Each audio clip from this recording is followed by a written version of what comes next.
Hello बच्चों, good morning all of you. और कैसे हैं? उम्मीद करते हो अच्छे से होंगे। तो आइए शुरू करते हैं आज का क्लास। यह आज का दूसरा क्लास होगा। पहले क्लास में हम आपको बहुपद की परिभाषा को बताया था कि बहुपद किसे कहते हैं। तो ऐसे बीजी व्यंजक जिनकी चर की घातें एक पूर्ण संख्या हो बहुपद कहलाता है। बहुपद के ढेर सारे एग्जाम्पल दिए, पूरे परिभाषा को हमने डिफाइन किया है। ठीक, आगे हम बात करते हैं बहुपद के बारे में। एक पदीय बहुपद किसे कह सकते हैं आप? जिसमें एक पद हो, जैसे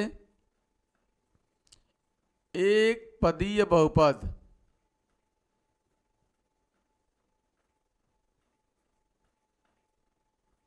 जैसे में सिर्फ x है, एक पद है। जैसे में x 2x स्क्वायर है, एक पद है। 5x है, 5y है, एक पद है। 10xy है, एक पद है। एक पद है 12x क्यूब, एक पद है। कुल मिलाकर ये सब के सब कितने पद हैं? एक पदीय बहुपद हैं, क्योंकि सब में एक एक पद है। अगर मैं द्विपदी बहुपद की बात करूं, ठीक है, द्विपदीय बहुपद,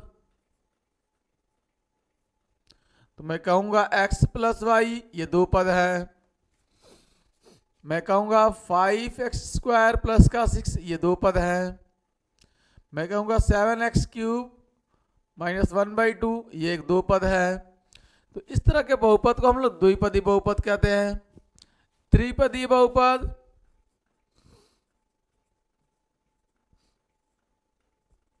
त्रिपदीय बहुपद, जैसे x plus y plus z, तीन पद हो गए, त्रिपदी बहुपद।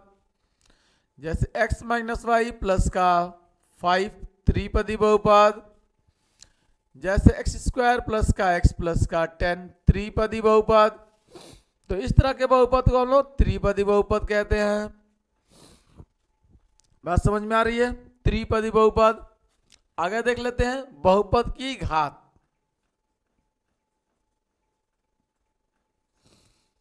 बहुपद की घात, ठीक है। बहुपद की घात किसे कहते हैं? तो बहुपद जो भी आप लिख रहे हैं, यानी बहुपद की सबसे अधिकतम घात को बहुपद की घात कहते हैं। परिभाषा लिख लेते हैं, उसके बाद समझाते हैं आपको हम। बहुपद की घात किसे कहते हैं? तो बहुपद की अधिकतम घात को बहुपद की घात कहते हैं। बहुपद की घात कहते हैं। अधिकतम घात को बहुपद की घात कहते हैं। जैसे मैंने कोई बहुपद लिखा एग्जाम्पल में, एक्स स्क्वायर प्लस का एक्स प्लस का 10। इस बहुपद की अधिकतम घात कितनी है? तो आप देखें, इसकी अधिकतम घात 2 है। इसकी घात यहाँ पे कितना ही है? 2 है। इसकी घात यहाँ पे 1 है। इस यहाँ पे 0 है। यहाँ पे 0 है, दिख नहीं रहा, लेकिन ऐसे आप दिखा सकते हैं 0 है। तो बहुपद की अधिकतम घात 2 है, इसलिए इस बहुपद की घात कितनी होगी? गो आप लिखेंगे कि बहुपद की घात, बहुपद की घात कितनी है? आप कहेंगे सर 2 है। आगे x पावर 5 प्लस का 5x स्क्वायर प्लस का 10x, इस बहुपद की घात कितनी है? देख रहे हैं अधिकतम घात कितनी है? यहाँ पे 1, यहाँ पे 2, यहाँ पे 5। तो आप कहेंगे बहुपद की अधिकतम घात, बहुपद की अधिकतम घात कितनी है?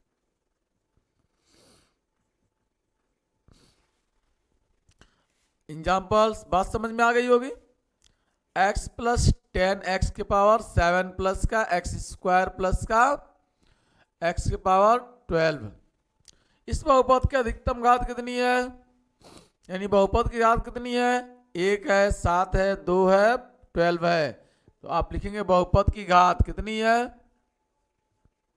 बहुपद की घात। अधिकतम कितना है 12, तो इसे आप 12 लिखेंगे। आपको बहुपद की घात समझ में आ गई है। अब एक पदों में बहुपद, द्विपदों में बहुपद, त्रिपदों में बहुपद, इसके बारे में बात कर लेते हैं। यहां पे देखिए, सब में x है, सब में x है, तो इसे हम कहते हैं चरों में बहुपद, दो चरों में बहुपद, तीन चरों में बहुपद। ठीक है, जैसे मैंने लिखा, ठीक है, जैसे मैंने लिखा x प्लस 5x, तो एक चर यह भी x है, यह भी x है, यह भी x है, यह भी x है, इसलिए मैं इसे कहूंगा एक चरों में बहुपद, एक चरों में बहुपद, एक चरों में बहुपद। अगर मैं इसे लिखूं x और प्लस का 5y, x और y, तो इसे मैं कहूंगा दो चरों में बहुपद, दो चरों में बहुपद। अगर मैं लिखूं x plus y plus z, तो एक दो तीन, तो इसे मैं कहूंगा तीन चरों में बहुपद, तीन चरों में बहुपद। बात समझ में आ रही है। अगर मैं लिखूं टेन एक्स स्क्वायर प्लस का 6y प्लस का 5z प्लस का 10p, यहां पे देखिए ये x है, ये y है, ये z है, ये p है, अलग अलग है। कितने पद हैं, एक दो तीन चार, तो इसे मैं कहूंगा चार पदों में चार, ठीक है, चार चरों में बहुपद, चार चरों में बहुपद।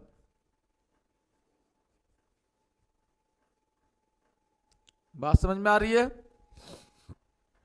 थोड़ा इसे देखिएगा, x a b x a b x a b x, तो इस कितने चरों में बहुपद है, इसे हम कहेंगे एक चरों में बहुपद, एक चरों में बहुपद। सिर्फ एक ही चर है सब में, x।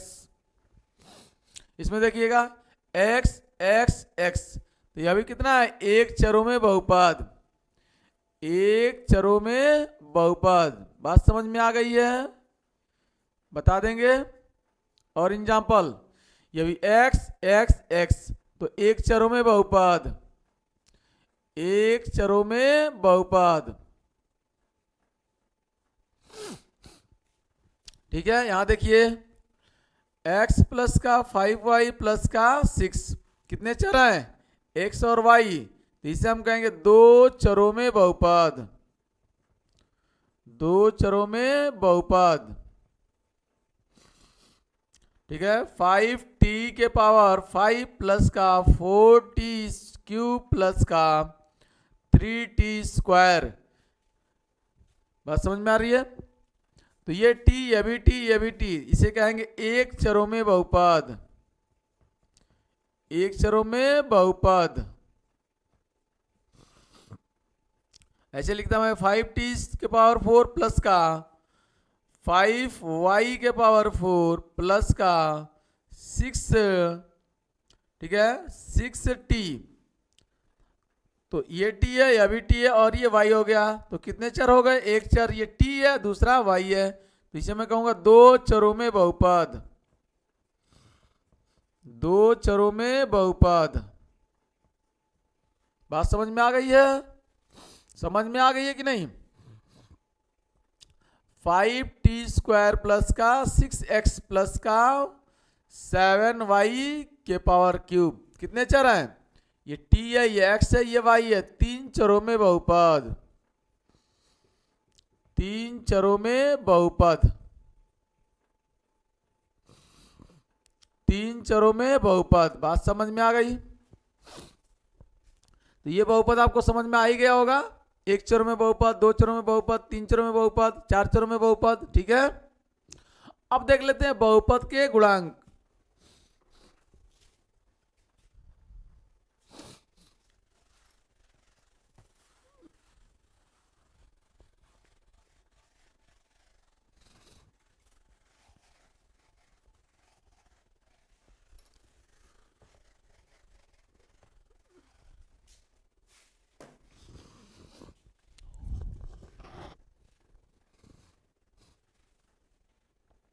गुणांक देख लेते हैं। ठीक है, गुणांक कॉफिशिएंट। ठीक है, जैसे मैंने लिखा 5x², तो x² का गुणांक क्या है यहाँ पे x² का गुणांक क्या होगा? आप कहेंगे x², 5 से गुणा है इसलिए x² का गुणांक 5 होगा। 7x³, तो x³ का गुणांक कितना होगा? x³ का गुणांक कितना होगा? आप कहेंगे x³ का गुणांक जो होगा वह होगा 7। ठीक है, πx², x² का गुणांक कितना होगा? x² का गुणांक होगा कितना? पाई। ठीक है, -3x², तो यहाँ पे x² का गुणांक कितना होगा? आप कहेंगे x² का जो गुणांक होगा वह होगा कितना? -3। बात समझ में आ रही है? -1/2 x, यहां पर x का गुणांक कितना होगा? x का गुणांक होगा -1/2। कुछ नहीं लिखा है, बस x², तो सिर्फ इसका गुणांक कितना होगा? आप कहेंगे x² का गुणांक। कुछ नहीं लिखा इसके सामने, तो 1 मानते हैं तो इसका गुणांक 1 होगा। अगर ऐसे लिखा रहा है -x² और फिर पूछे x² का गुणांक कितना होगा? x² का गुणांक कितना होगा? तो आप कहेंगे -(x²). -(x² का गुणांक कितना होगा? आप कहेंगे -1। समझ में आ गया? ये है गुणांक। ठीक है, ये है क्या? गुणांक। आगे देख लेते हैं इसके। ये तो गुणांक हो गए। x² का गुणांक 5, x³ का गुणांक 7, x² का गुणांक पाई, x² का गुणांक -3, x का गुणांक -1/2, x² का गुणांक 1, x² गुणांक -1। ठीक है, कहीं ऐसा सवाल पूछ ले 5x+ का 3y में x² का गुणांक बताइए। थोड़ा ध्यान से देखिएगा, गुणांक बताइए। तो इसमें गुणांक दिख रहा है? x² का कहीं गुणांक दिख रहा है? नहीं। तो x² कहीं दिख ही नहीं रहा है, तो इसको आप ऐसे लिख सकते हैं क्या? 0x² प्लस का 5x+ का 3y लिख सकते हैं कि नहीं? 0 से गुणा करेंगे x² में तो पूरा 0 हो जाएगा, खत्म कहानी, वापस यही आ जाएगा। तो इसका मतलब x² का गुणांक क्या बनेगा? 0। तो x² का गुणांक आप क्या कहेंगे? 0। आप कहेंगे यहाँ पे कि x² का गुणांक जो होगा वह होगा 0। ठीक है, इस तरह से ये आप सॉल्व करके बता सकते हैं। तो सिंपल तरीका है। ठीक, बहुपदों के प्रकार में रैखिक बहुपद जिसकी चरों की घात 1 हो उसे रैखिक बहुपद। जैसे रैखिक बहुपद किसे कहेंगे? रैखिक बहुपद। ठीक है, ऐसे जिसकी चर की घातें 1 हो उसे रैखिक बहुपद कहते हैं। ऐसे बहुपद जिनकी चर की घातें कितनी हो? 1 हो, रैखिक बहुपद कहलाता है। रैखिक बहुपद कहलाता है।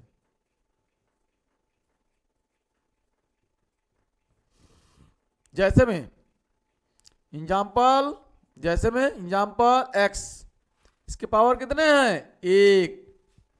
जैसे में x + y, इसके पावर कितने हैं? 1 और 1। हमारी बात समझ में आ रही है? जैसे में x + y + z, इसके पावर कितने हैं? 1 1। इसलिए आप इसे कहेंगे रैखिक बहुपद। 5x+ का 3y + का 6, ठीक है, पावर कितने हैं? 1 1, इसीलिए कहेंगे इसे आप रैखिक बहुपद। तो ऐसे बहुपद जिसकी चर की घात 1 हो रैखिक बहुपद कहलाता है। चर की अधिकतम घात 1 हो, चर की अधिकतम शब्द लिख दे रहे हैं यहां पे, चर की अधिकतम घात 1 हो उसे हम रैखिक बहुपद कहते हैं। दूसरा आता है द्विघात बहुपद, द्विघात बहुपद, ठीक है। ऐसे बहुपद जिनकी चर की अधिकतम घातें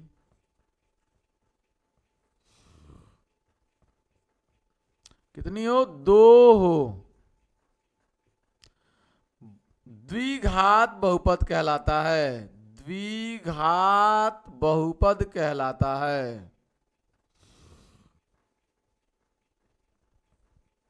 ठीक, जैसे में example, for example x square या एक्स स्क्वायर प्लस का वाई या एक्स स्क्वायर प्लस का 10x प्लस का 6, अधिकतम घात 2, अधिकतम घात 2, अधिकतम घात 2। तो ऐसे बहुपद को हम लोग कहते हैं द्विघात बहुपद। ऐसे ही हो जाएगा त्रिघात बहुपद, त्रिघात बहुपद, ठीक है।